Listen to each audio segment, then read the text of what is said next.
السلام علیکم۔ رات کے اندھیرے میں رمشا اپنی نانی کے گاؤں پہنچی۔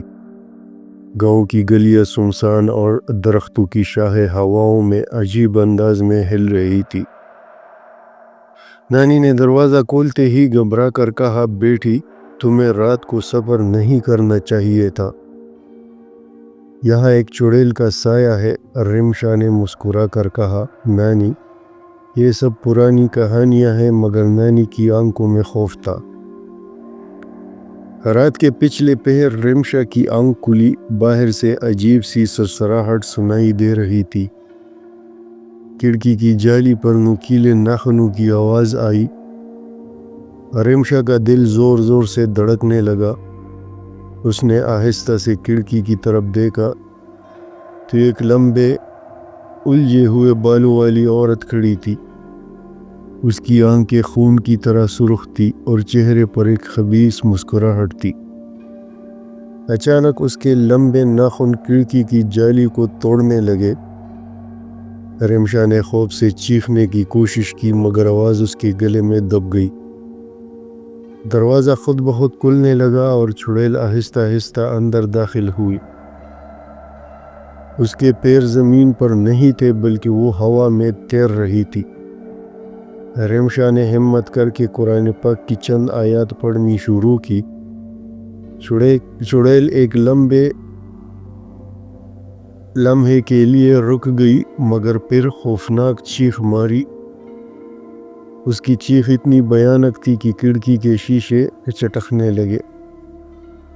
نانی فوراً کمرے میں داخل ہوئی اور جلتا ہوا لبان لہرا کر کہا، چلی جاؤ ورنہ خاک ہو جائے گی۔ چڑیل نے ایک جھٹکے سے نانی کی طرف دیکھا اور غصے سے غراتے ہوئے پیچھے ہٹنے لگی۔ جیسے ہی اذان کی آواز بلند ہوئی، وہ دردناک چیخ مار کر اندھیرے میں غائب ہو گئی۔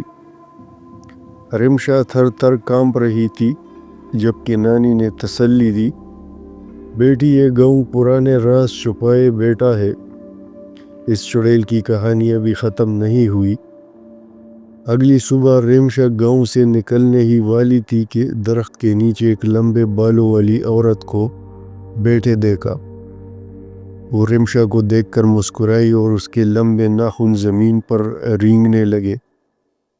رمشا نے جلدی سے آنکھیں بند کی، مگر ایک سرگوشی ہوا میں گونجی، تم بچ تو گئی ہو، مگر کب تک؟ رمشا کی ٹانگوں میں جیسے جان ہی نہیں رہی تھی۔ اس نے اپنی نانی کا ہاتھ پکڑا اور تیز قدموں سے گاؤں چھوڑنے لگی، مگر جیسے ہی وہ مرکزی راستے پر پہنچی، ہر طرف دھند پھیلنے لگی۔ نانی نے گھبرا کر کہا، یہ اچھی علامت نہیں ہے، چلو جلدی نکلو۔ لیکن دھند میں سے ایک پراسرار ہنسی سنائی دی، وہی چڑیل کی شیطانی ہنسی۔ اچانک رمشا کو محسوس ہوا کہ اس کے کندھے پر کوئی ٹھنڈی سانس لے رہا ہے۔ وہ مڑ کر دیکھنا نہیں چاہتی تھی، مگر نانی کی چیخ سن کر اس نے سر گھما لیا۔ چڑیل رمشا کے بالوں کو پکڑ چکی تھی۔ اس کی سرخ آنکھیں اور خون سے بھری زبان خوفناک لگ رہی تھی۔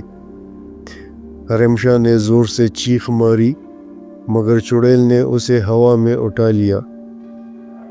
نانی نے جلدی سے تعویذ نکالا اور اونچی آواز میں آیات پڑھنے لگی۔ چڑیل نے غصے میں آ کر رمشا کو زمین پر پٹخ دیا اور ایک کان پھاڑ دینے والی چیخ ماری۔ اس کے ناخن لمبے ہوتے جا رہے تھے اور اس کا جسم کالے دھوئے میں بدلنے لگا۔ اچانک نانی نے اپنے گلے سے تعویذ اتار کر چڑیل کی طرف اچھالا۔ تعویذ زمین پر گرتے ہی ایک زوردار دھماکہ ہوا اور چڑیل بھیانک چیخ کے ساتھ راکھ میں بدل گئی۔ ہر طرف سناٹا چھا گیا۔ رمشا نے نانی کو سہارا دیا اور تیزی سے وہاں سے نکل آئی۔